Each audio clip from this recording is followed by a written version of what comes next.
Good morning. Welcome to the January 24th, 2023 meeting of Henderson County Fiscal Court. We're glad you're with us, as always, and for those watching online, we're glad you're joining in. We will begin, as we always do, with an invocation. Please stand.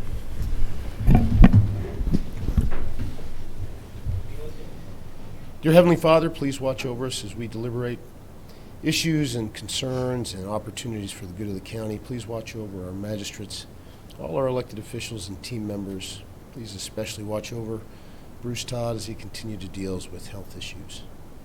Please watch over our men and women in uniform, our first responders, and those who work around the world to protect our freedoms. We say these things in Jesus' name. Amen. Amen. Please join me in the Pledge of Allegiance. I pledge allegiance to the flag of the United States of America and to the republic for which it stands, one nation, under God, indivisible, with liberty and justice for all.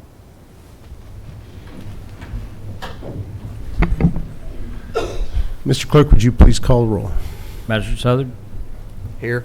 Magistrate Tompkins? Here. Magistrate Putman? Here. Magistrate Starks? Here. Magistrate Berry is absent today. Gentlemen, you have before you the minutes of the January 10th, 2023 Fiscal Court meeting. After a period of review, I'll entertain a motion to approve those. So move. Second. We have a motion, any second. Any additions, corrections, clarifications? Hearing none, all those in favor say aye. Aye. Any opposed? This is Judges Scholar Day again, and this month's Judges Scholar is from North Middle School. It is Caleb Dant, who's with us today with his family, and school representative. So, Caleb, if you can meet me right up here.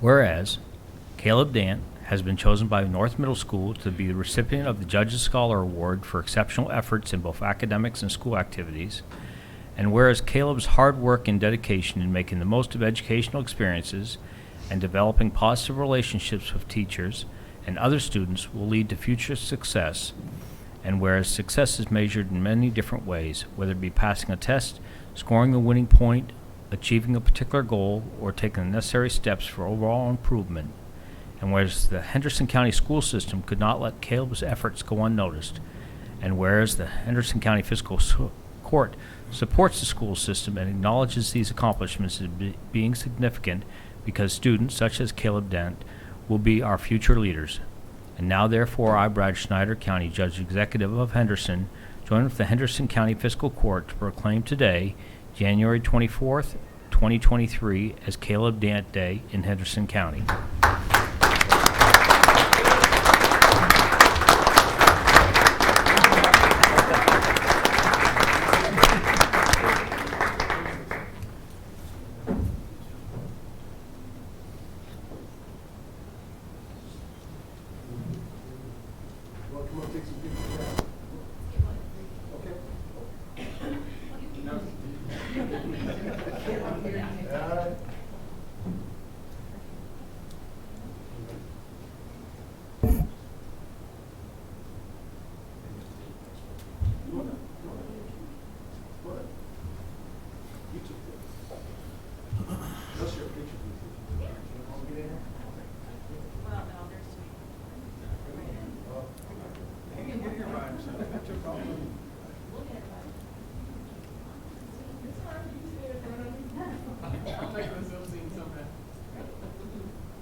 Thank you very much.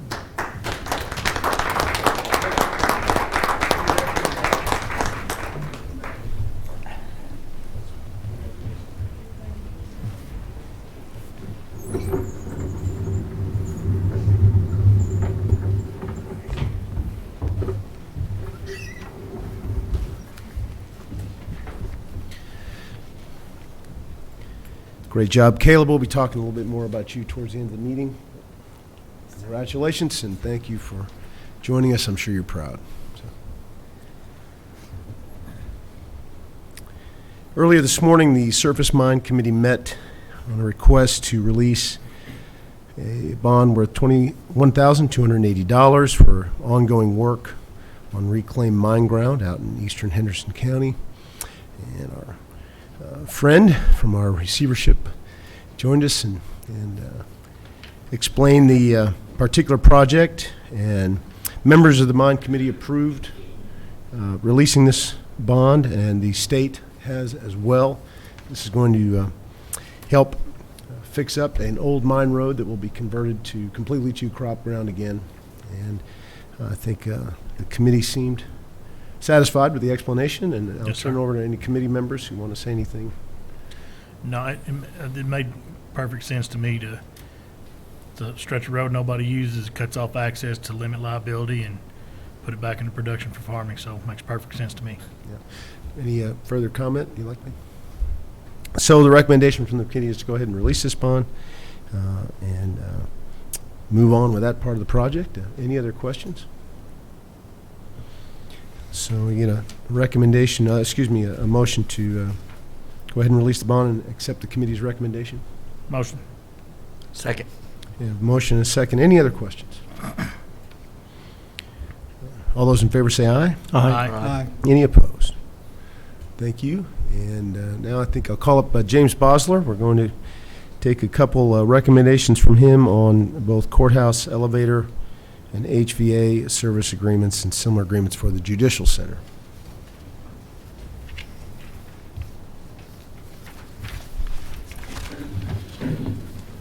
Morning, gentlemen. Morning.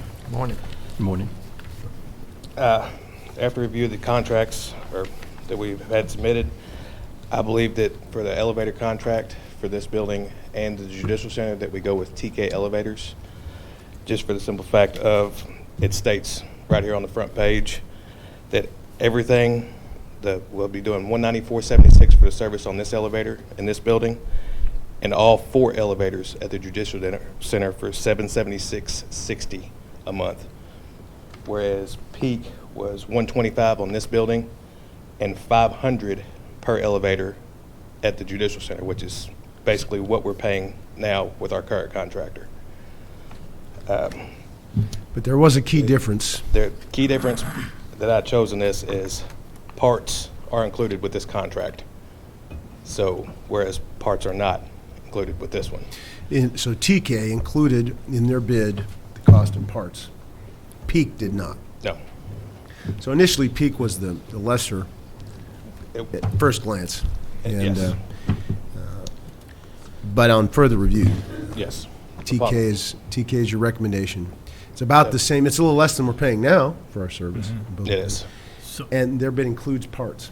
right, and is that for the life of the contract regardless of the repair? There are some repairs that are act of God, vandalism, things like that, that will not be covered under contract. reason, And that's with both contracts. Both of them specifically stated that. Okay, But as far as the contract goes, I mean, pretty solid then. Yes. Okay, thank you. So for that bid on elevator service for the courthouse and the Judicial Center, we're recommending TK. Yeah. So any other questions about that to James? So we'll need a motion to approve the courthouse elevator agreement accepting TK's bid. So moved. On these agreements, I've not received those and had an opportunity to review them, so my recommendation would be that the motion would be to accept them as bidders, subject to contract review. Is that acceptable? So moved. Steve will, okay. We have a motion, we have a I'll second. second it. Okay. Motion is second, and Steve hammers out those contracts very quickly and efficiently. So, any more discussion? All those in favor say aye. Aye. Any opposed? I'll also entertain a motion to approve the elevator contract at the Judicial Center with TK with the same provision. Motion. Second. We have a motion and a second. Any other questions about that? All those in favor say aye. Aye. Any opposed? Now the HVAC contracts for courthouse and Judicial Yeah. Center. HVAC contract for the courthouse and Judicial Center, in my opinion, I would stay with DeBraw, which has been our contractor well before I got here. And the technician that we have has been with us for 20 years. He's been here since they built the building across the street. Extremely knowledgeable, reliable, and if I call him, he comes. He's here. One interesting wrinkle here is if you remember, a competitor, HMC, bid significantly lower than the other two bidders. Following up with them to make sure that they had understood the specs and that the bid was legitimate, the person who examined both the courthouse and the judicial center was no longer employed at HMC. This was only within 72 to hours and later, and was no longer employed, and we couldn't get confirmation from anybody at HMC about the validity of the bid since he is no longer there, whether they were truly familiar with the bid. So minus those answers and minus that confirmation that they actually knew what they were bidding on, it was a rushed bid because they did it at the very last second. He did came in last second, yes. James talked about this with me, and I think we both agree that we have real concerns about whether that was legitimately spec'd out bid and whether we could expect to get the best service from them. So James is right. DeBraw's been with us for several years now. They're very good, very responsive. It'll cost us just a hair more than we're paying with them right now. I think just a slight increase, which is This year and next year will be at the same price that we've had with price increase on the third year. I think it was 5%. Mr. Gold, can we proceed with that? Given the information we had, and go with the higher bid as opposed, based on the information? Yes, since the county does not fall under the model procurement, which would require the lowest bid, county actually falls under lowest and best. And if it was evaluated and agreed upon by the fiscal court that is the best value for the citizens and for the county, then the county can proceed. I move to approve.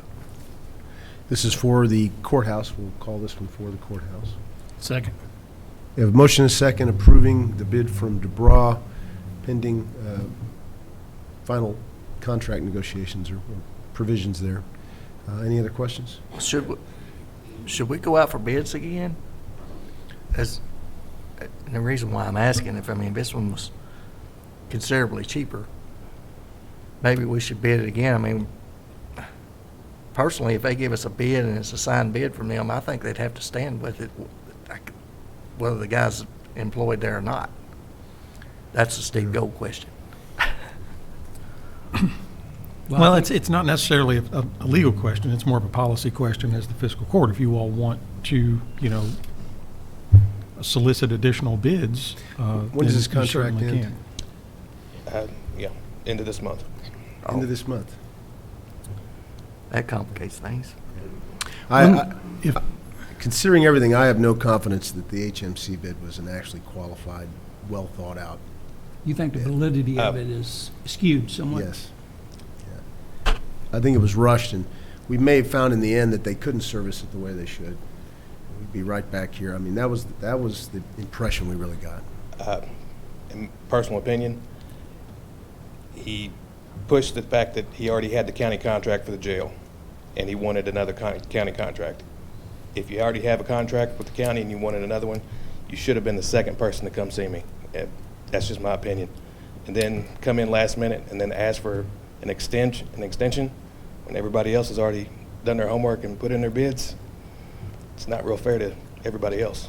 Well, and I also think it's important to consider the history of life cycle management over at that building as well. If they're already familiar with it, considering there's been substantial work done, I think that should be factored into the decision as well, which would make me lean towards what we have.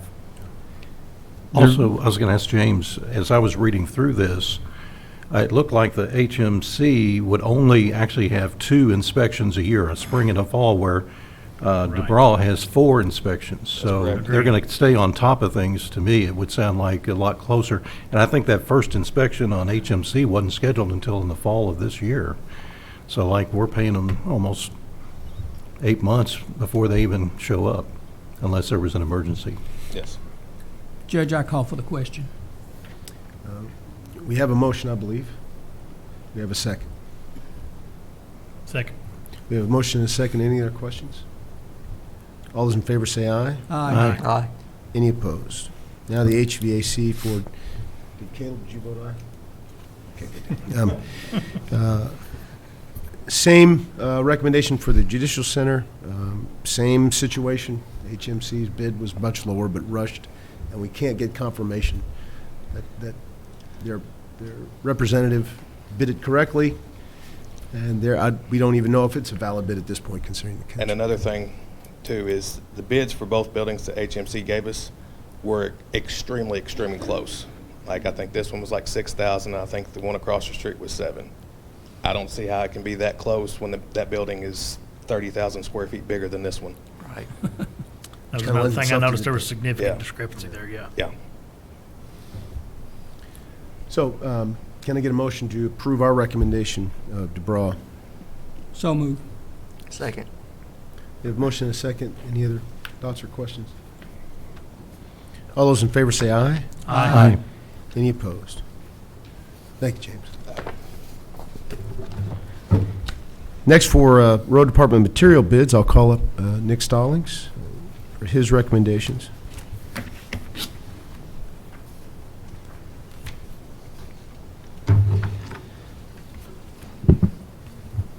All right, after reviewing the bids, we only had one bidder, which was Moit for concrete. 3,500 Class A concrete is $142 a yard. That's about a $15 increase from last year. You know, everything's going up. 4,000 PSI, which is a Class AA concrete, is $144 a cubic yard, which is, again, $15 increase from last year. Then our culvert pricing, we only had one bidder, Ohio Valley Drainage. They did both the N12 plastic pipe and the corrugated metal pipe. They were picked as the winners for their bid. Then on aggregate is where we had a lot of competition for. For number 3s, Audubon Sand Gravel at $19.75 was the cheapest. Then 57s, also Audubon Sand Gravel at $20.50 a ton. 68s at $21.50, also from Audubon Sand Gravel. 9Ms for $22 a ton from Audubon Sand Gravel. DGA at $20 a ton, also from Audubon Sand Gravel. They were the winning bids on those particular aggregates. Then Class 1, the 10-inch riprap, the winning bid was Moser's at $25.35 a ton. And then Class 2 riprap, which is your 12-inch, is also $25.35 a ton, also from Moser's. And then your Class 3, which is your large cyclopene stone, which is 18-inch, it was $26.45, also from Moser's. Moser's also got the mortar sand at $17.10 a ton, and then Audubon Sand and Gravel got the fill sand at $12.50 a ton, and the mixed like gravel, typically gravel cleanup, is $18.50 a ton. So those are the what I would like to approve. Also, Home Oil, we had their bid for last year for fuel. Nobody bid this year. They said that they would extend their bid into this year if it was under court's approval. They talked to us this morning, just saying, hey, we would extend our bid if you're just to go and extend a contract. Same price year over Yes, year? Yes, same price it was last year. They would just extend it this year. I think when But we have no bidders, we can choose a company. Generally, in the absence of bid, yes, you can go with non-competitive negotiation if that's declared to be in the best interest of the county to do. Let's, if we want any more discussion on that, we can. Let's vote to approve the recommendations that Nick has given us on concrete, culvert pipe, and the aggregates. Anybody have any questions to Nick about those? I think those are all duly advertised for bids, is that correct? Yes. And the recommendations that you made for the low bids? Absolutely. They were all low bids, yes. I move to approve. Second. We have a motion and a second. Any other questions? All those in favor say aye. Aye. Any opposed? Now to the question of fuel. Last year, we had one bidder. It was Home Oil. We've had good experience with their service. Yes. The way we bid those is they bid the percentage over wholesale price that they're willing to give us. You know, we hope to get the best deal in percentage of retail that they charge us over of wholesale. And it ends up being a discount somewhat from regular price at the pump, and it's consistent throughout the year, hopefully, without too many wild spikes in wholesale prices. So, how are you situated for fuel right now? We're still good for about another month with our diesel. On-road diesel is a big proponent. You know, we use for auger trucks and equipment. The other thing that I think we would have to do is, you know, I could call or have the office call, you know, three people around in the area to try to get their prices to go get fuel. Then, you know, on a Tuesday morning, have to come get y'all's approval to pay. Then if we're good with it, and then hopefully they would you know, fuel price changes every day. So I don't know how I can get pre-approval for a price and come to you all for approval to make the purchase before we could actually get it delivered. So I think there's two relatively easy decisions here. Either we can accept Home Oil's offer to have it same deal year over year here and keep on going, or we can bid it out again. I think we have enough fuel to last until February 14th, which will be our next fiscal court meeting, and we could. I think that's enough time for us to put it in the paper and advertise it. Do it again. It doesn't guarantee we'll get any better price, but we can try again. It's up to y'all. What do you think? I was just going to ask, did Home Oil and Gas indicate why they didn't bid when we put out the advertisement? Or? They said they overlooked it. So it's just an oversight. They would have bid Yes. otherwise? Yes. I'd like to see some bids, maybe try again and at least get something submitted in writing. This is what we have, that way we can review it and make sure we see and we know exactly what we're getting, you know. Just my opinion. So bid it out again? Yeah, that's what I was saying, you're gonna have to bid it out again. I'd say that. Why don't we get a motion to go ahead and bid this again, targeting February 14th? Motion. Open bids. Second. Motion and a second. All those in favor say aye. Aye. Any opposed? It's not gonna really push you too much. You said you're good for about a month or so. Yes. So we should get that in. Yes, we are. Okay, you have another item? Oh yeah, some personnel actions.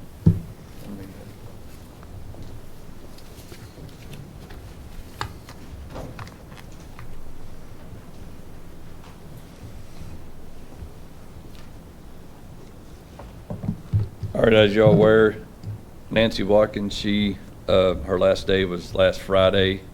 She was the solid waste coordinator. In the interim, I will go ahead and take on those duties of the solid waste coordinator. But I have an employee that's been an employee with the road department for the last 5 years, and he's been with the recycling and the solid waste department. I asked him, he was more than willing to step up and be the supervisor of that area, kind of keep the day-to-day runnings. He was real close with Nancy on far as the cycles of picking up what had to be picked up, what had to be turned in, the whole cycle of the recycling and the solid waste department. So in that, I was hoping to give him a couple of dollar hour increase for his increased duties of being a supervisor. He's definitely done a lot in these last 2 or 3 days. Picked up a lot. He's more willing to learn. We got a couple training sessions set up to go to. So I think he's stepped up to the plate. You know what he's making now per hour, Nick? $15.50. So this would be to $17.50 Yes. an hour. Yes. And you'd also like to fill an open position with Keith Cumbest. Yes, right now, Keith Cumbest, he is our, he's coming in as a 100-day employee. That the county has 3 of those throughout the year, kind of to keep the, kind of help out. It's seasonal. He has made indications that he would like to come on full-time. We, in losing an employee back in September, there's been a place vacant already. He can be a dual employee to where he can do the mowing and groundskeeping around the county road department building, in the fairgrounds 2 days a week, and he could work in recycling the other 3 days of the week. Now, when it's wintertime, bad weather, obviously it'd be 100% recycling, which they could definitely use the help.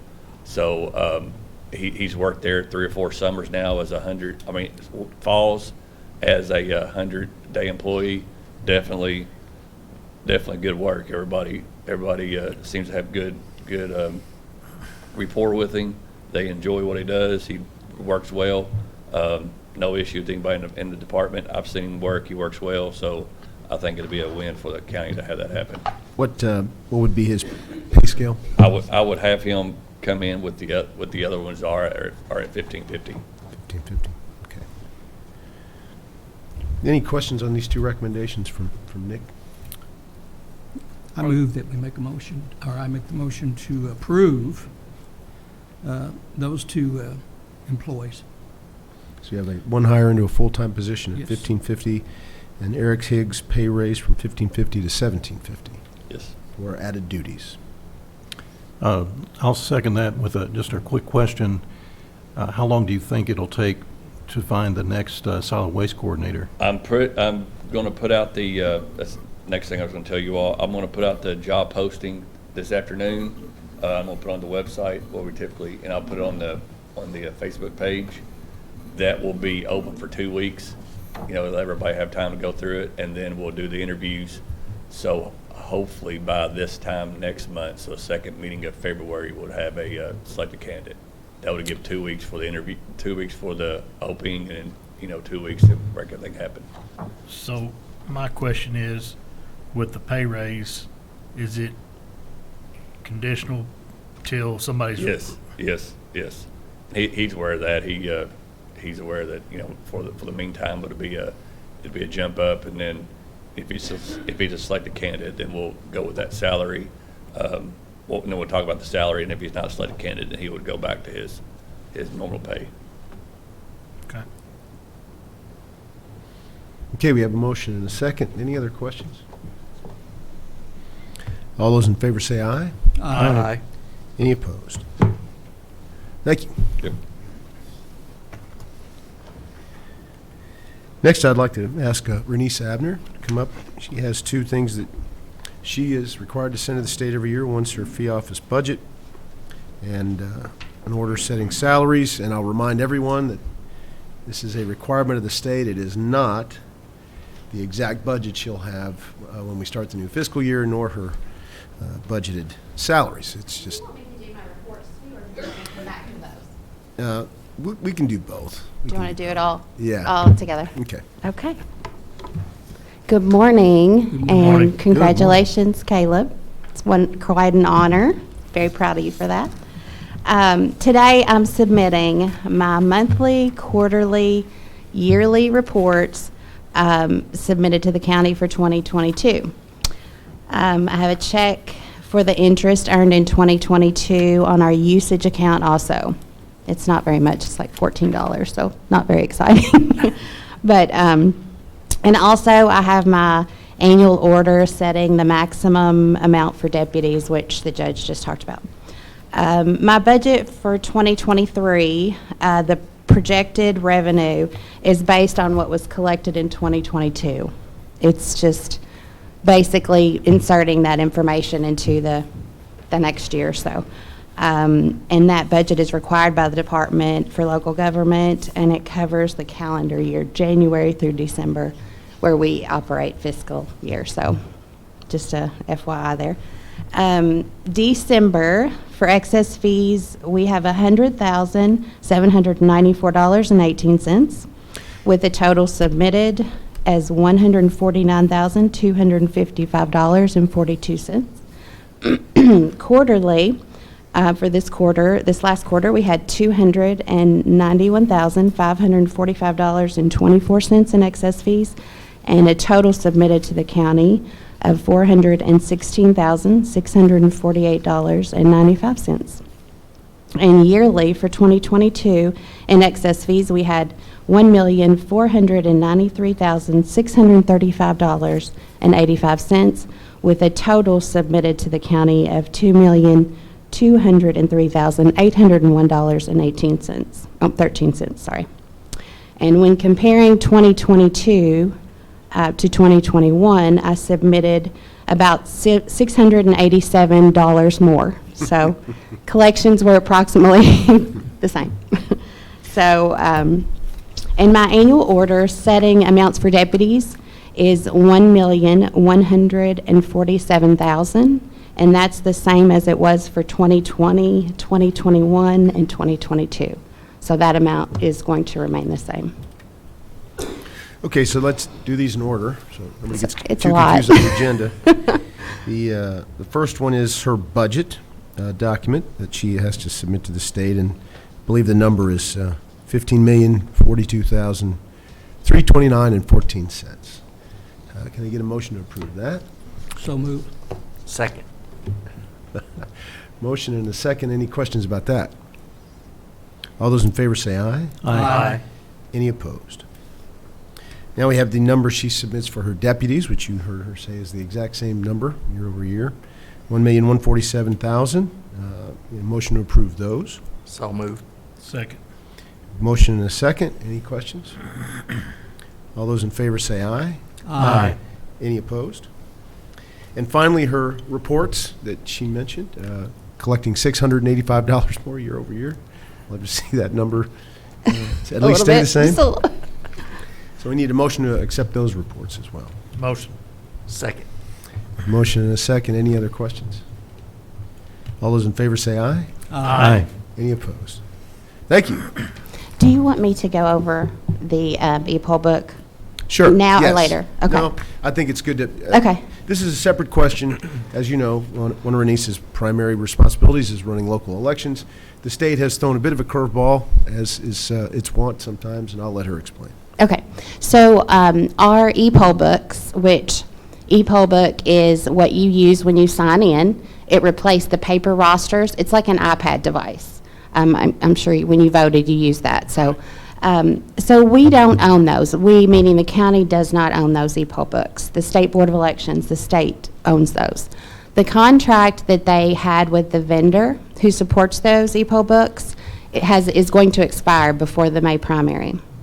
So what that means is that every county in Kentucky is going to have to purchase new e-poll books. So, good thing is the legislature has allotted money to do that. So we will be reimbursed for this purchase.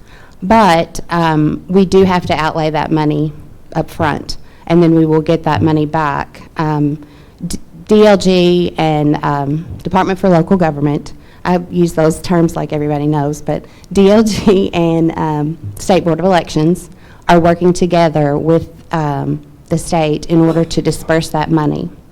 But that means that the county has to purchase those first. So I just wanted to let you know, we're on a tight timeline because, May primary is coming fast.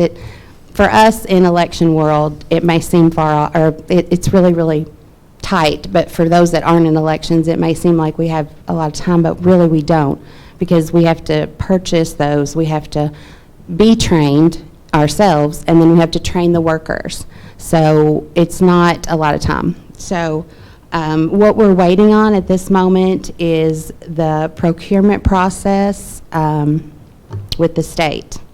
And sometimes the urgency is not there if they aren't involved in a local level. They don't know how quickly things need to happen and what it means for us as far as elections and everything we have to do. So we're hoping to get the pricing on the vendors that have been certified, which there are 4. And the one that we would like to go with is the vendor that we have our election equipment with currently. They are working with a company called No Ink, and they have a product that we have gone and seen. We went to see all of the vendors at a location of our KCCA meeting, Kentucky County Clerks Association meeting last 2 weeks ago now, and looked at all the equipment, and this one seems to be the best to fit our needs. But we are waiting on that pricing, the state pricing, in order to go forward. So we're really, it's quickly approaching. So what I'm asking is that as soon as I get that pricing, asking for you guys to, have this in your mind and maybe have to have a meeting maybe before our next scheduled meeting to get on the bus with this if we can as soon as possible. Basically it's going to be a flow through, right? I mean, we'll buy it, but they're going to reimburse. Right. Now, one question that you asked, we mentioned yesterday when you described this problem to me, is we think they're going to reimburse the entire amount. Right. We don't know exactly what they're going to reimburse when they finally get to that point. The poll book itself, I know, will be reimbursed, and that's the largest portion of the price. But then you have a carrying case, you have to have. There's a printer attached that prints out a slip that tells the election worker which ballot the voter is supposed to get. So we're waiting on emails and information to see exactly what they're going to reimburse. But for sure, the pad itself, they will. And will they have all that, along with all that, will they also have the timeline they expect the reimbursement to take place as well? I'm assuming that's going to be in the contract, and I've also been assured that will happen quickly. Again, I don't have it in writing, but Right. We're pretty confident we'll be reimbursed this fiscal year. yes. Which would be nice. Yes. Because sometimes it gets drug out, and that's why I wanted to. Right. Exactly. Um, Yeah. But as soon as I know, I'll keep you guys up to date. As soon as I know, I'll send emails out, and I'm just asking for your patience and kind of work with me if you can. Renee, so since we've gone to voting centers as opposed to having like Yes. 46 different city-county precincts for Right. people, do we have to have as many of these e-books as we used to have, or? Well, like whenever we got the e-poll books that we have now, we were already going on that path. And so it is shaved down pretty narrow. We do allow for some training e-poll books. So we do have 3 set aside for training. And then we also have the in-house voting, the absentee voting, where we use a couple in our own office, and we don't send those out. So in all, it's about 60 machines.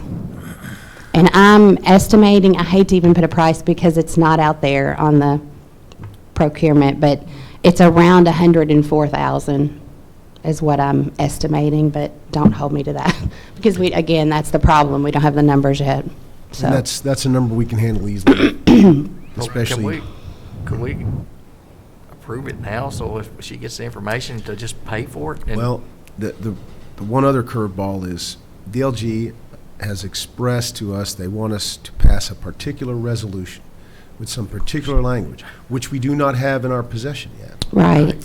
So I just wanted you to be aware of the situation and know where we are, and hopefully when I get it, we can get the move on it. So I Figure out think a way to make it work. what will need to happen is when we get this information call and the a session. resolution, we'll call a special called meeting Right. strictly to approve that and let Renisa get it done. So often the state has windows for which they will reimburse, and we've seen some cities and counties around the state sometimes jump the gun and go ahead and buy something before the reimbursement window. It'll get announced later, oh, we'll reimburse anything after, April 1 or something like that, and somebody would have gone ahead and bought it in March, and they're out of luck. So making sure we know when that window is and that we're doing it within the window is Very really important. And I feel like the pricing will be soon, just because, I know our KCCA president has spoken with Michael Adams, who's the Secretary of State, And, you know, his main job is elections, and he's also on the ballot. So, I mean, just saying. And so I think the urgency is being felt. I know the governor's office is aware of this as well. So, you know how time goes in Frankfurt, though. So that's why I'm just like kind of on pins and needles. But I appreciate your cooperation and Yes, ma'am. being willing to work with me. We can certainly encourage you to go get all the information you can until we get that direction. Thank you. Just say Thank you. thank you for everything you and your office does to keep our elections safe, secure, and improving from one election cycle to the next. And I think that's great that you're already looking at a system that would integrate with what we already have. Yes, thank you. That should make it hopefully a little bit easier for the workers. So, thank you. Thank you. Thank you, Anissa. You also have in your packets the annual setting of salaries in the sheriff's office, similar to what Renisa just did for her office. This is for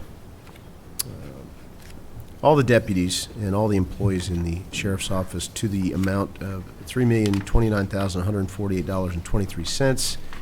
Again, that bears nothing on what the final budget for next year will be, but Sheriff Stoffer's with us. Any comments? No, just, well, yes, I guess I'm going to speak, so that is a comment. A caveat is that our court security, we get reimbursed by AOC at $15 an hour for every hour they work, so we get some monies back. If you know, any clue how this compares to last year? I bet Dwight would know. We put a 3% increase across the board for all employees. Just to be certain, right? Just to be- Correct. Yeah, No, again, that's the top half, or the top that we would yeah, expect, and we don't expect to get that. yeah. But we put it in there just to be safe. Any questions? Entertain a motion to approve this. Motion. I'll second. We have a motion and a second. Any other comments? No, do we want me to monthly reports, or you want me to? Yeah, just stay up there. So we have a motion and a second. All those in favor say aye. Aye. Any opposed? You also have the sheriff's monthly reports. This is the monthly record of revenues collected, and it's very common. We see this every month, and often there is not much to add on the part of the sheriff, but while you're up here, I'll say anything you'd like to add to the report. Not to that, but when that's taken care of, I do have something that I would like to bring the court's attention to. So, I move again, we accept it. okay, Second. motion and a second to accept the sheriff's report. Any other questions? Pretty rote stuff. All those in favor say aye. Aye. Any opposed? All One more right. My predecessor had started a process of looking at body cameras, in-car cameras. It's something that I believe in too, so I've taken what he's done and moving forward. We're in the process of going to do an RFP looking at new in-car and body cameras. Our current system was bought out and is getting ready to be outdated and obsolete, and there's going to be a cost associated with getting new equipment, and we're not overly excited about the customer service that we have. But the kicker is that tentatively we're looking at probably in the neighborhood of $280,000 for those units. Again, that's a whole new system, unlimited cloud storage, and if you're going to ask, it's currently not within our budget. Yeah. That was the next question. Yeah, I figured that was gonna come. My- Colonel Duncan is here to give you more specifics if you'd like to know more specifics about the system that we have and the issues that we've had a couple.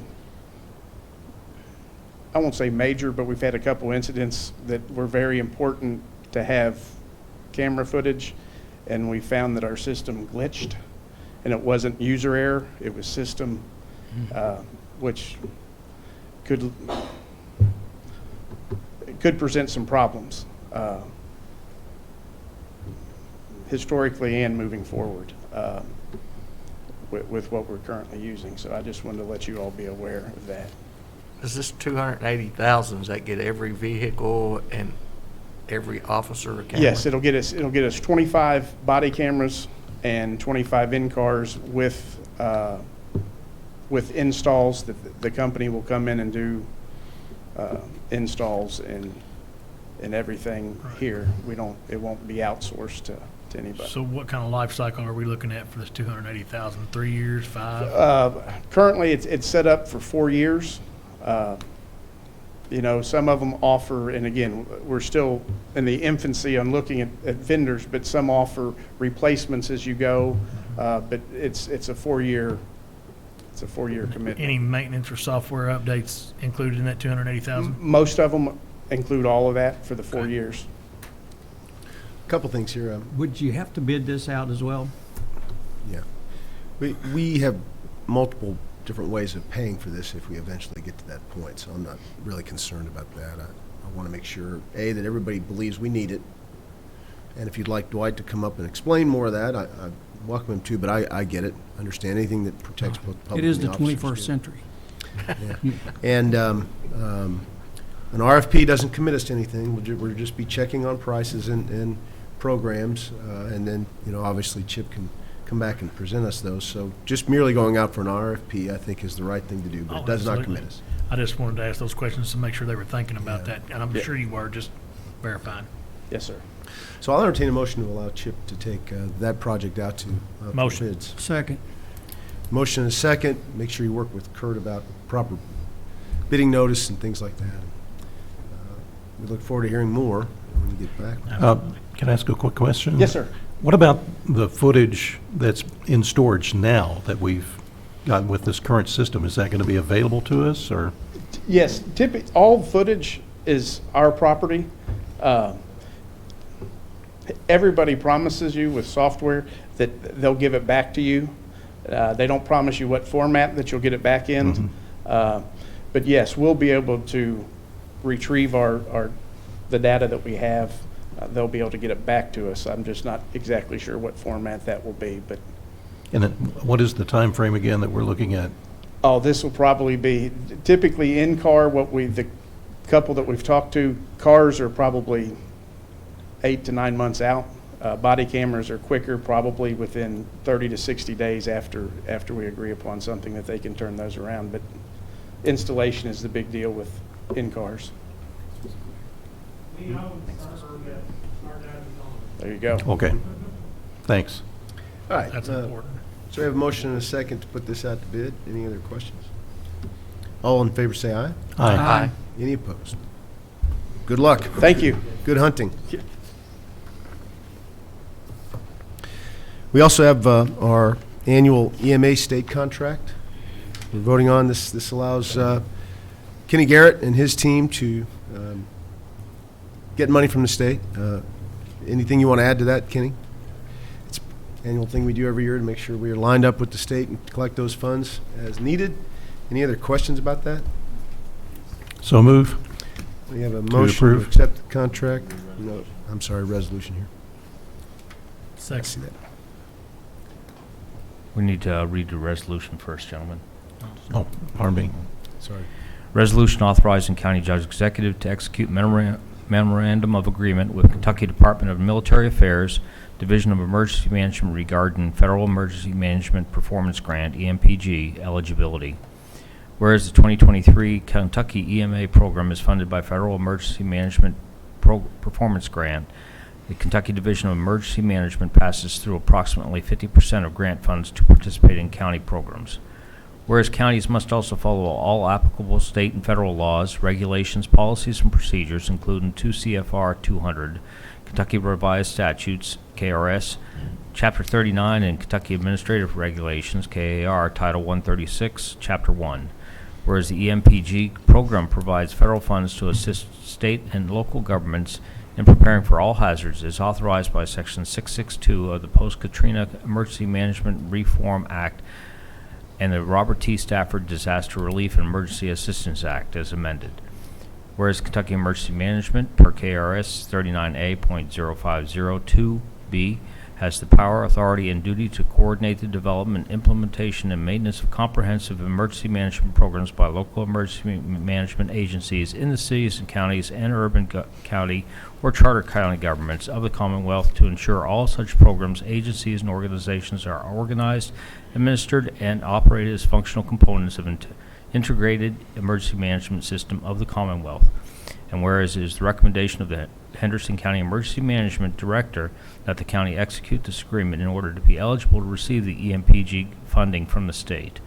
Now therefore it be resolved as follows, that the Henderson County Fiscal Court hereby authorizes and directs County Judge Executive Brad Schneider to execute the attached memorandum of agreement with the Kentucky Department of Military Affairs, Division of Emergency Management regarding Federal Emergency Management Performance Grant, EMPG, and to execute all and other necessary and appropriate documents required to effectuate the purchase thereof. Further, the Fiscal Court hereby directs the County Judge Executive and the Henderson County Emergency Management Director to take all necessary steps to apply for a grant through KYEM's EMPG funds. Hearing the resolution, would you like to make a motion to approve the contract? I so move. Second. We have a motion and a second. Any other questions? All those in favor say aye. Aye. Any opposed? Now we have Ms. Kendra Strawn from Animal Control. Give us your reports. And introduce your guest. Yes, good morning. Good morning. This is Melissa Fambro. She is our new executive director at the shelter.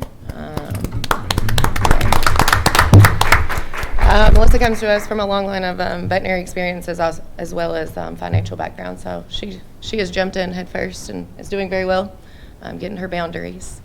So we're very happy that she's there. I personally am very, very happy that she's there. So we're moving right along there.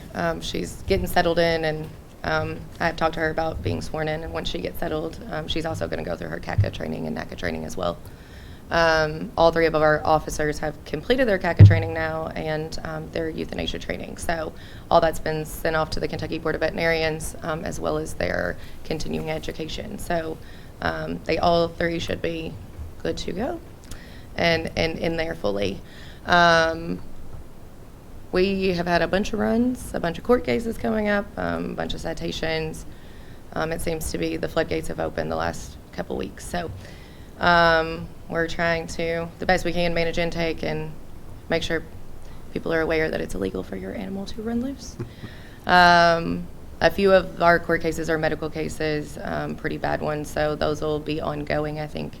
A couple of neglect and abuse cases that have been pretty bad. So we're kind of managing those as we go.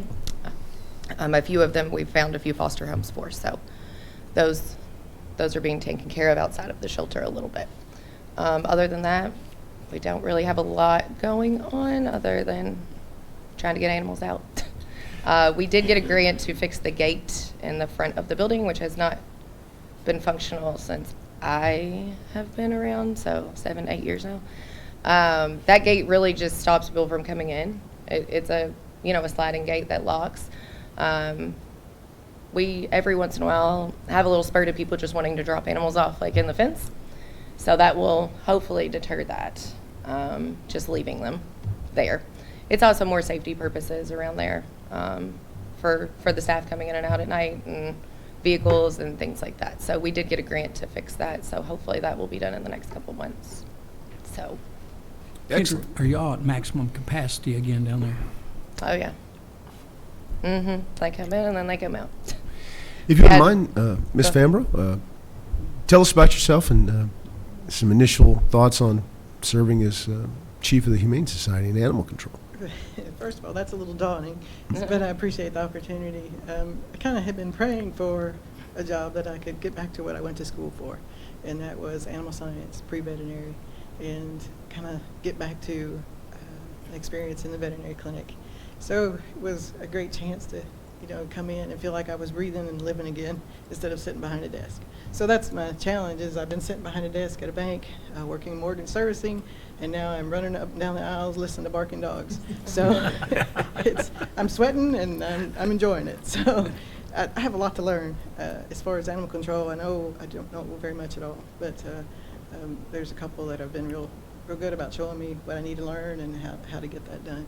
So saying that, we've been a resident of Henderson County for a long time out in the Niagara area, and worked for a couple of veterinarians in town for almost 25 years. Got out of that business because I just couldn't support my family. You don't make a lot of money working for small business veterinarians. So that was a long time ago. That was around 20 some odd years ago. So anyway, we're excited to get feet on the ground and see what we can do, make a difference. Well, we want to welcome you aboard. Yes. And Absolutely. Welcome we and hope congratulations. you love it down there. Yes. You got a great support staff with Kendra. Absolutely. And, Absolutely. So, and thank you, Kendra, for this fill-in for quite some time while the search was going on. Yeah, we just wanted to make sure we found the right fit, so. I want to encourage you to utilize Steve Gold's office and the sheriff's office for continued understanding of animal control officers' responsibilities and their limitations. And I think that's really important, and how we can make sure they're safe and doing their job effectively all at the same time. So please avail yourself of their expertise. I appreciate that. They're here to help. We are all here to help. We're here to help, and Kendra's had me on speed dial for a while, so. I told her that earlier, I was like, yeah. And anytime Especially we this can be week. of assistance, yeah, absolutely. Thank you. And at some point, once you get your feet under you, if there's a time period where you would like to get together, maybe with your animal control officers, and go over some things, basic Fourth Amendment law, things like that, search and seizure things. We've had a couple of issues come up about that over the last couple of years, so I think that's very happy to sit down. Yeah, that's very wanted. Even on their side, they approached me about they need more knowledge. So I was excited about that. We're happy to help. Mhm. I was just going to ask, is it fairly typical to see maybe an increase in animals coming into the shelter right after the holiday period? Are these animals that maybe were possible gifts and now people realize reality sets in? The gifting part of animals coming back will be in a few months from now. Generally, it's 3, 4, 5 months in when that cute little puppy starts to get a little more energy.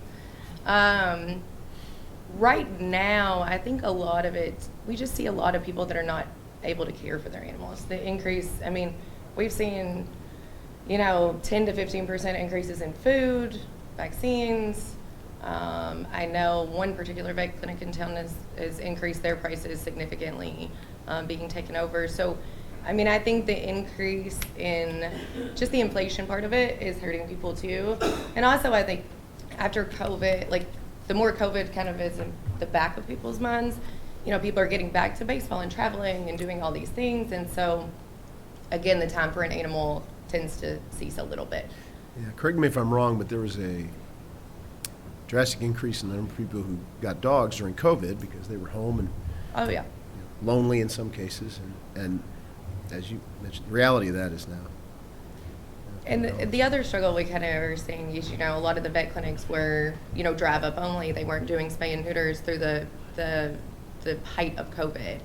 And so you're seeing a lot of litters of puppies coming in. So the last 6 months, I think we've had 5 to 6 litters of black lab puppies, which is crazy. But they're all, so we're seeing a lot of that. A lot of just, people not getting them fixed, and then you have the puppies coming in. I know Davis County is struggling, Union County is struggling, Webster County is struggling, so it's not just us. And there's days that I walk in, there's 5 kennels open, and then I come in and there's 0 kennels open. So it just depends. We always try to keep some open, obviously, for strays, because that's our obligation. And just managing intake is the big thing that we can do with owner surrenders to kind of keep those open and make sure that we are doing our service to the county with animals running loose and having a place for those to go. Thank you very much. Welcome aboard. Yeah. Thank you, Please guys. visit anytime. Good luck. Okay, I'd like to call Lori Quarles up, who's Chief Administrative Officer for the jail, and she has presented the quarterly report. Lori, any other comments you'd like to make about the quarterly report? No, sir. Everybody has that in their packet.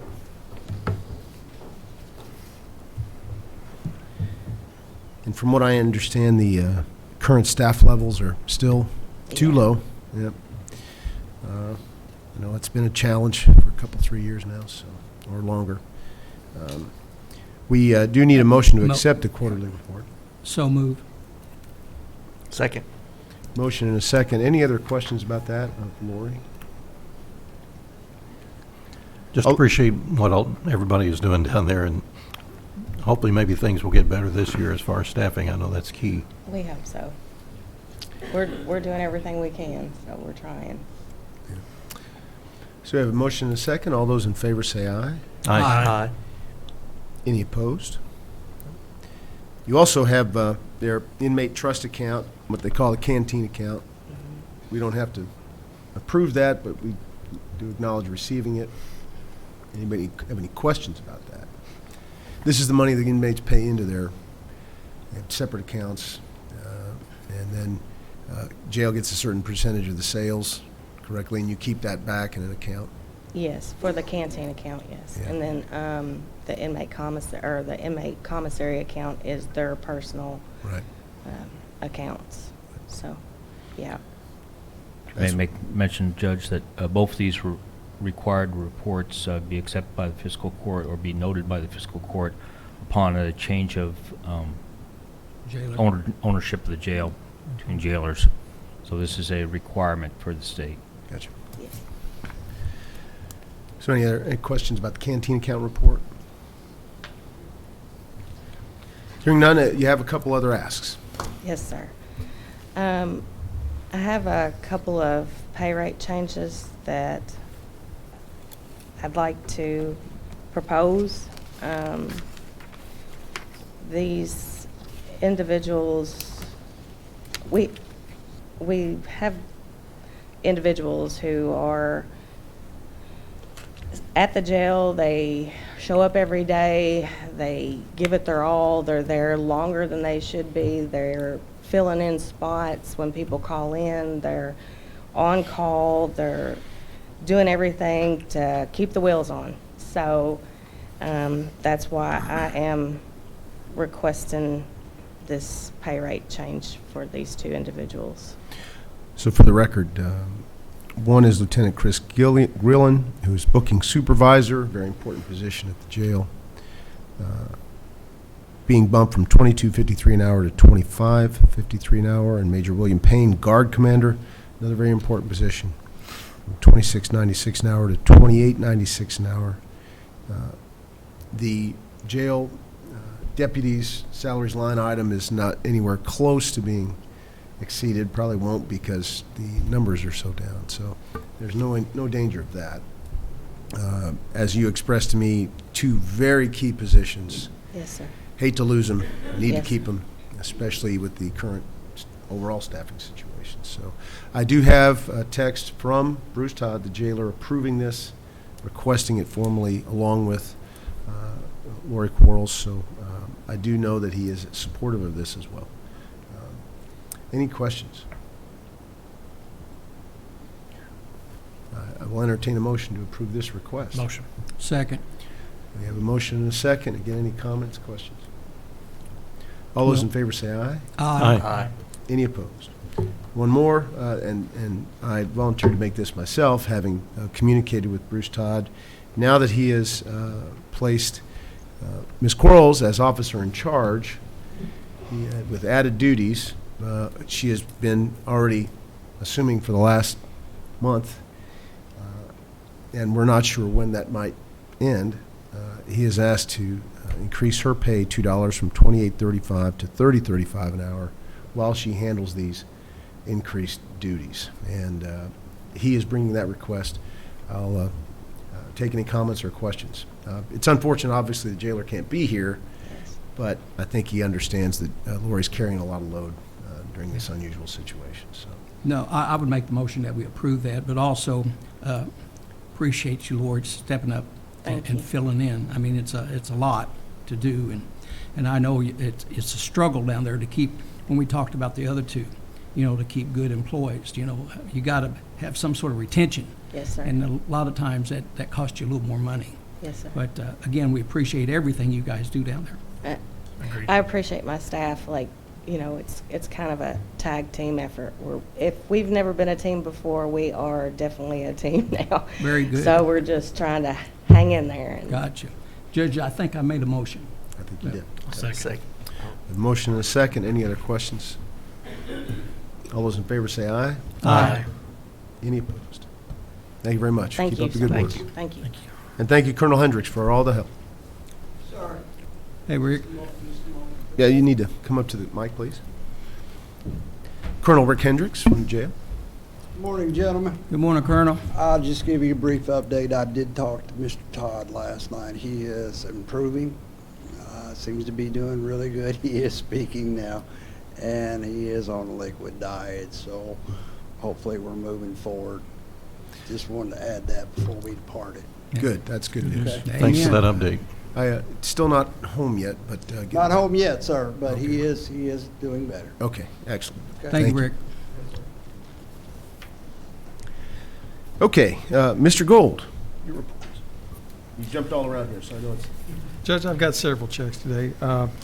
First is salaries, FICA, and retirement, $4,551.76. Health insurance, $979.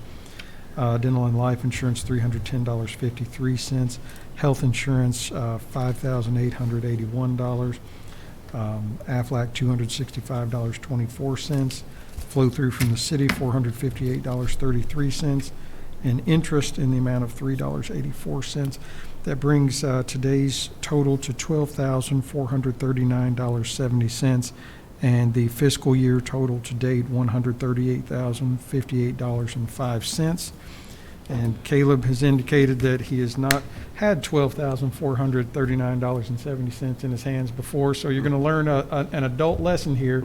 Money comes in, and it's going to go out real quick. If you can hand that to the judge, I'd appreciate it. Just like being grown up.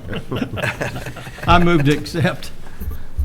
Second. We have motion and a second on the county attorney's payments. Any other questions? All those in favor say aye. Aye. Any opposed?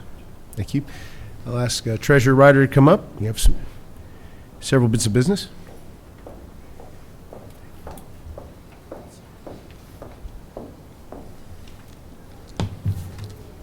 This is the second reading of Budget Amendment Number 4 for the current fiscal year. This is amending into the budget $1 million with a corresponding expenditure in the Economic Development Fund.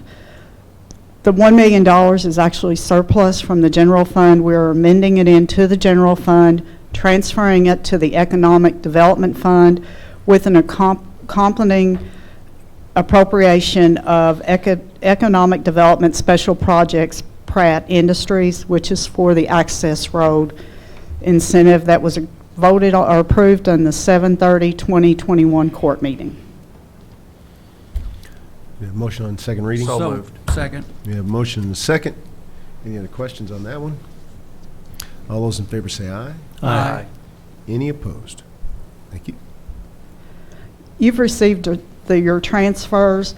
The first is a budget transfer reallocating appropriations within the existing budget, and then I have two transfers from the general fund to the Economic Development Fund, $1 million, which is referencing the previous budget amendment, and also from the state grants fund to the general fund, $43,419.19. This is to correct 3 electronic fund transfers from the state that were deposited to the state grants fund, transferring it to the appropriate fund of the general fund. That happens often where the state will wire us money into the wrong account. Yeah. And we have to fix that. The $75,000 refund transfer, I'd like to explain that a little bit. We have a line item in our general fund for refunds. One of the things we refund is occupational tax we receive from Columbia Sportswear in Four-Star Industrial Park. When the industrial park was formed in 1994, part of the agreement was revenue sharing with the other 3 counties that helped form the park, which is Union, Webster, and McLean. As you know, time went by when there wasn't anything in the park. And then Columbia settled there, I believe it was in 2007. I think so. And part of their incentives were waiving of property taxes for a time. That's still not up yet, that gift. But in 2015, when the previous fiscal court, previous two fiscal courts, passed the occupational tax, they started paying in occupational tax.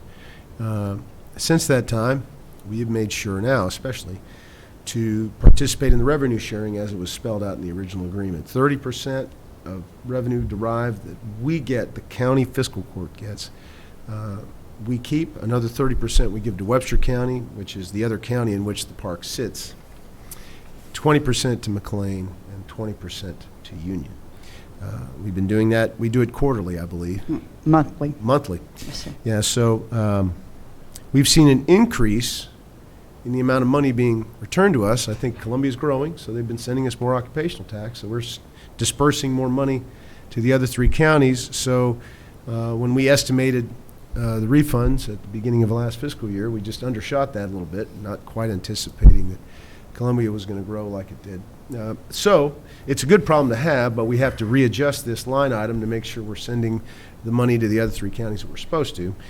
So that's what the $75,000 is, and we hope that that covers us for the rest of the fiscal year. And when we budget next year, we take that into account to make sure we get that line item right.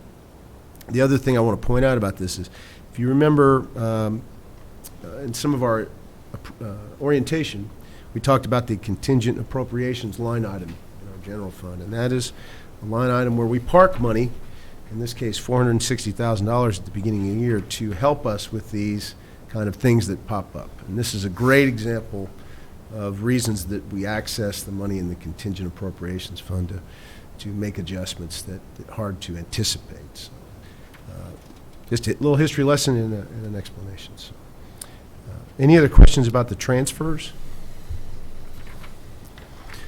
We have a motion to accept. So move. Second. We have a motion and a second. Any other comments? All those in favor say aye. Aye. Any opposed? And claims. You've received your bank balances after paying claims today.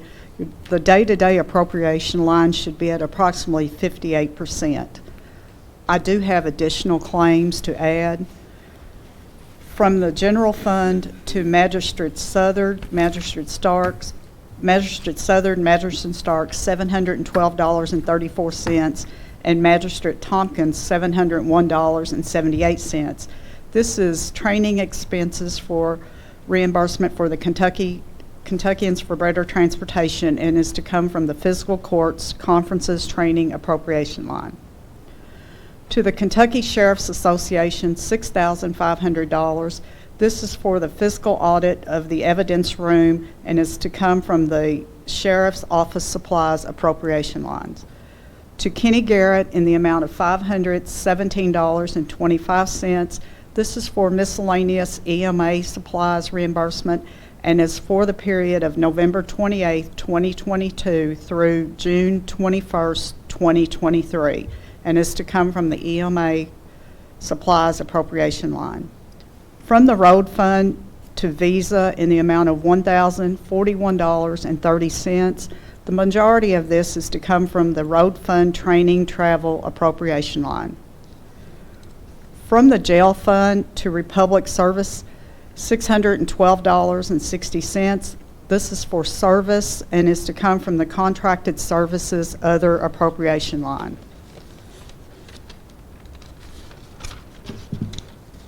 From the state grants fund to the Henderson County Humane Society, $500, and this is for the 2022 spay and neuter grant. This is a pass-through grant and is to come from that grant appropriation line. From the Economic Development Fund to the City of Henderson, $184,143.81. This is for the invoice number 1 for the Pratt Paper Access Road project and is to come from the Pratt Industries appropriation line. Judge, I make a motion, we pay the claims. Second. We have a motion and a second. Any members of the Finance Committee? Tim Southard and Oh, I just, real quick, we reviewed all of them yesterday.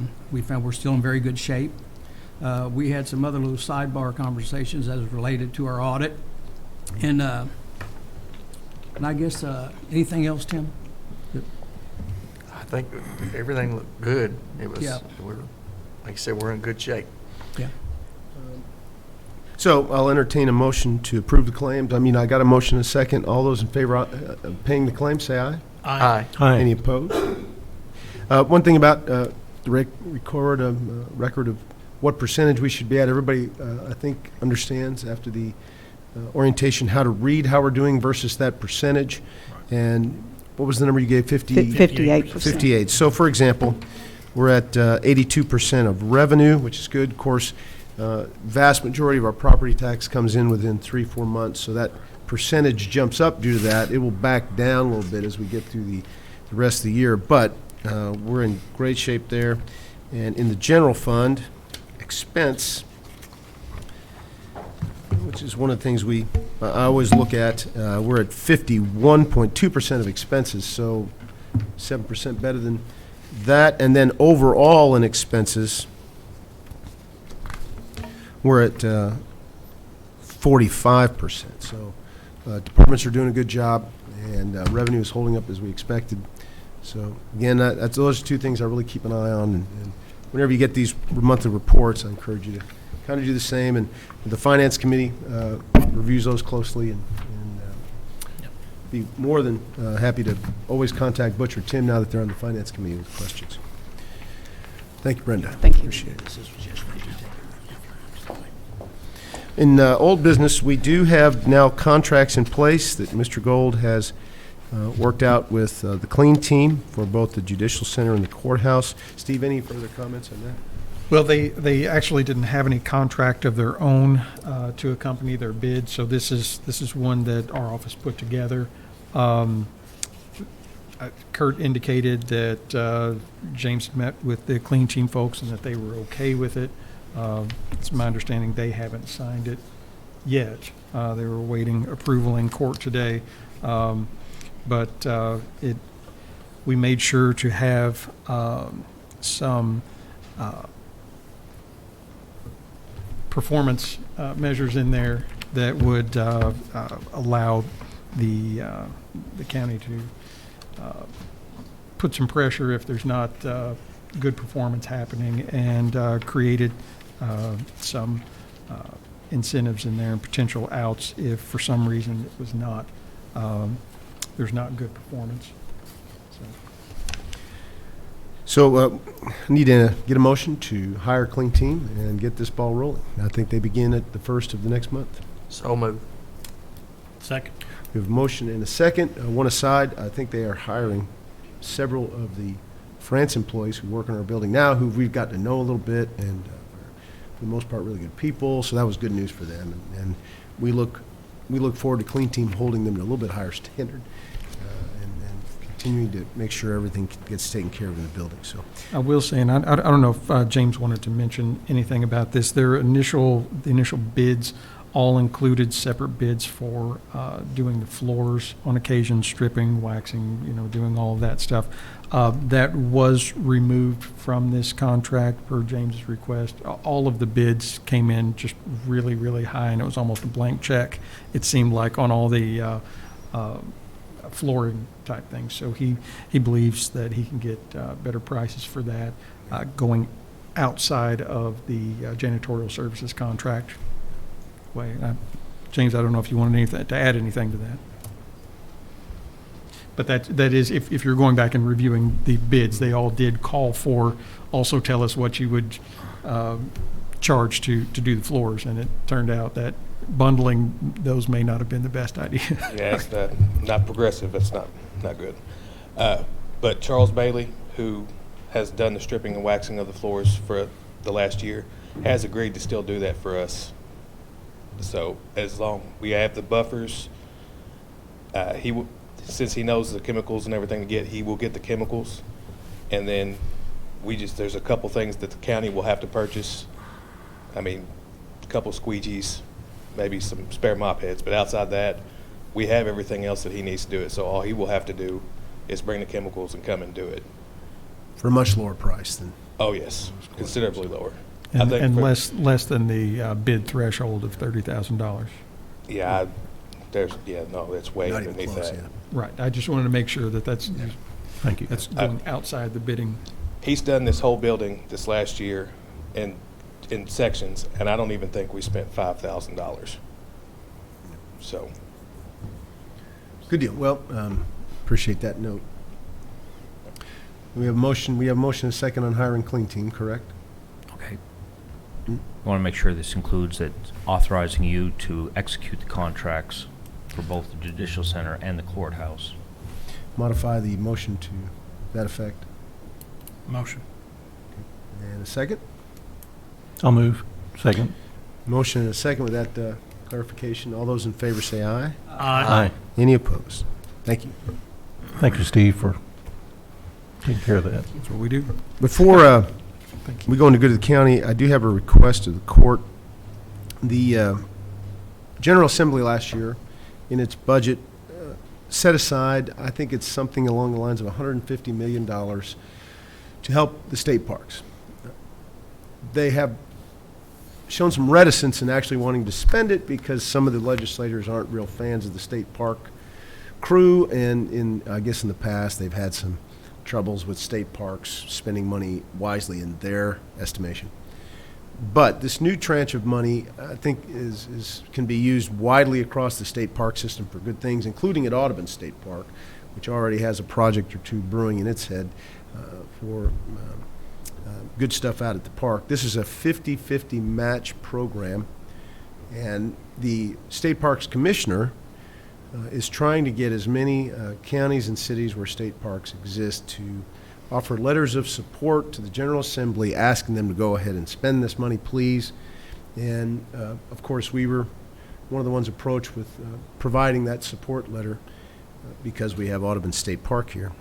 So I'd like the fiscal court's permission on your behalf to write a very general letter, basically saying we support the spending of this money. State parks across the state can use it. And in fact, Audubon State Park has a couple projects it would probably apply for if given the opportunity. And that's it. Sound good? I'm on board. Yes. Is there any problem?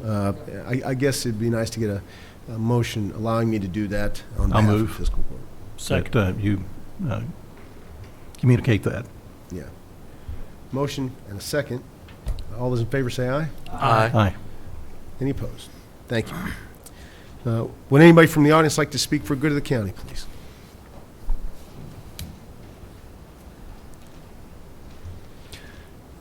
Please give your name. My name's Larry Majors. I live at 1987 Barrett Court, and that's here in Henderson County. And several weeks ago, the audit report for the last fiscal year ended June, I think, 30th, 2022, was finally made available to the public. And in that report, in the auditor's schedule of finding and questionable cost, there were several things that were pointed out.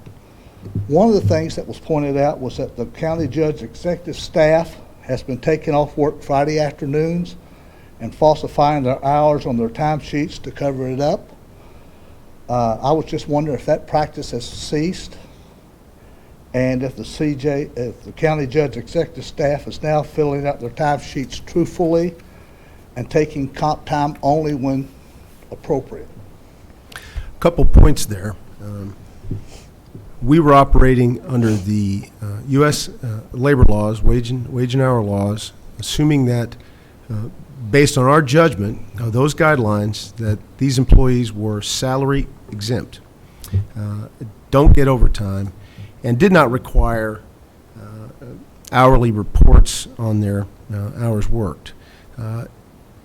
The auditors said that that was incorrect. We, as we will do, we will follow their instruction. When we asked why we were incorrect, they said that they had issued a directive 4 years ago clarifying that only elected officials were salary exempt. Other salaried employees would be treated as salary non-exempt. We asked for a copy of that directive. We couldn't find one. They couldn't produce one. And in the response to our response to their finding in the audit, they changed their mind and said that only U.S. federal guidelines, which we had used, would indicate who is salary exempt and who is not salary exempt. However, we have changed that. We are doing exactly what they told us to do. Okay. All right. Another thing that came out in the schedule finding and question and cost is that over 80% of the invoices that the auditor examined, he found that the purchases or that the purchase orders were being prepared after the invoice was received, and he said that was a violation of KRS. And I was wondering if that procedure has been corrected. That was due to a glitch we had in a system that we bought 3 years ago specifically to make sure that our purchase order process was correct. And they had new training and also help from the software company to fix that, so our purchase orders are in the proper order with the payments. Okay, but that is going on now? Yes. Okay, because I saw that in several reports that several of the audit reports, that the excuse given was that there was a glitch in the computer system. So apparently, for the last 3 or 4 years, we've had a glitch in the computer system as a response to something the auditor found wrong. And one other thing, in the 2016, 2017, and the 2022 audits, it was stated that the county lacked internal control over the county's finances. That was also pointed out in the schedule of finding and question costs. The 2020 and 2021 audits were done by a CPA firm, and in their report, they pointed out that they did not express an opinion on internal controls. That was the county's responsibilities. And after 6 years of being told that the county has a lack of adequate internal control over finances, are we going to address that at some point? We get audits from the state once every 4 years. In the intervening time, they approve us hiring a CPA firm to audit the county. They review those audits at the state auditor's office every year. So when we hire a CPA to do it, it still goes to the state auditor's office for review. The previous 3 years before the state review, we had absolutely clean audits with, I think, no findings. I believe if you look, you'll see findings. I looked at them. I I reviewed them all. If there was a finding, there was maybe one, and it was minor. Okay. We don't expect, if we can, to get through every single audit without a minor finding or two. Sometimes the auditor's office changes its mind on what it will consider to be a finding 1 year versus 4 years later when they do it. We do everything we can to follow auditors' instructions and to make sure that we are managing the county's finances both accurately and appropriately.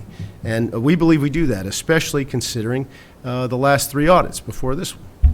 Okay, well, I don't consider a lack of internal or adequate internal control a minor write-up on an audit report.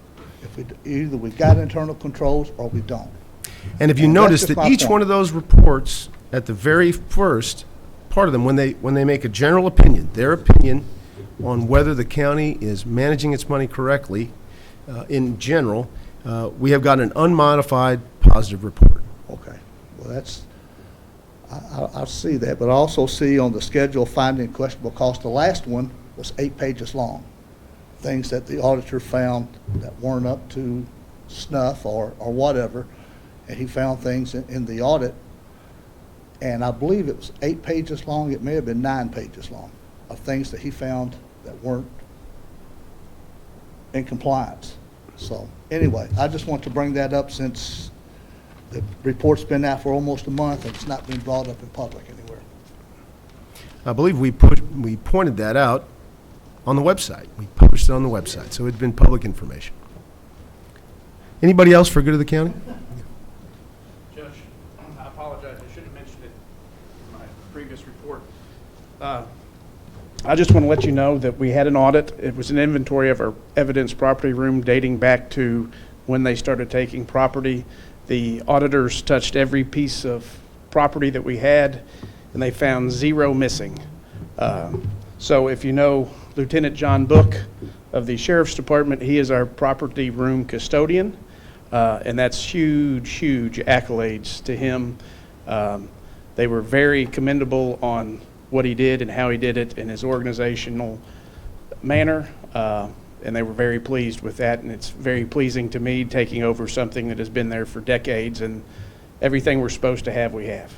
So I wanted to Well let the done. court know. So if you happen to see Lieutenant Book, please Absolutely. let him know that we appreciate his hard work. Good man. Thank you. Appreciate it. Thank you. Anybody else for good of the county? Master Southern, anything for good of the county? Just want to congratulate Caleb. That's a big deal, man. There's a lot of people in North Junior High, and you're their pick. So it says a lot about you. Congratulations, Greg. Everything's good in District 3. Master Tompkins? Yeah, for sure want to echo Magistrate Southern. It's a big deal, young man. Just encourage you to keep doing what you're doing, and remember, it doesn't cost you a dime to be respectful and kind. It seems like you've mastered that along with a good work ethic. Congratulations, Mom, Dad, family. Got a fine young man there. Glad to see we've got a good youth, up and coming. We expect big things. And District 2, we're doing well. Thank you, sir. Master Putman? Thank you, Judge. Caleb, congratulations, and ditto on what the other two magistrates said, but I thought one thing today that stood out for me was when Mr. Gold gave you that life lesson as to how money comes in and how easy it goes out. Passed with flying colors, didn't he? But I thought, that's very, that's nice to know, right? As we all know. But anyway, you are a special young man. I know your family's terribly proud of you. And after the proclamation, I don't know, I've never received one. I don't know if anybody else has any. I think Bill Stevens has got one. Yeah, so you have a special day. I always say you can celebrate 2 times, your birthday and the day of the proclamation. So congratulations, and all's good for you. Master Starks? Yeah, I just want to welcome Caleb and his family here this morning. Great to see everybody. Thanks for sticking with us for a lengthy and action-packed meeting. But keep, like the rest have said, keep up the great work. You're on the right path. Big things are coming for you in the not-too-distant future. Everything really starts to roll from middle school on. And now's not a bad time to start thinking about what your future might hold as far as life after high school. Maybe it might be training at a college or a trade school, whatever it might be. Now would be a good time to start looking into that. But pleasure having you here. Have a great lunch today, and Judge, thanks for this opportunity, and all's good in the 5th. Mr. Gold?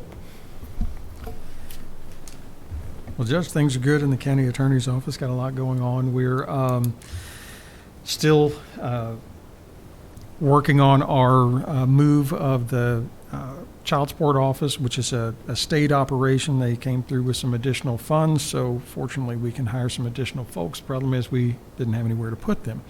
So we're going to be moving out to Clutie Park Plaza at a date, and we'll make a bigger deal out of that and make sure everybody knows that. But that should be something that changes a little bit of the traffic pattern downstairs in our office, because a lot of that is child support, and so that will affect a little bit as far as the timing of the building. Right now, we're 8 to 5 through our contract with child support. We're probably, once those separate, we'll probably start to mirror closer the other offices in the building, like Renice's office and the sheriff's department, things like that.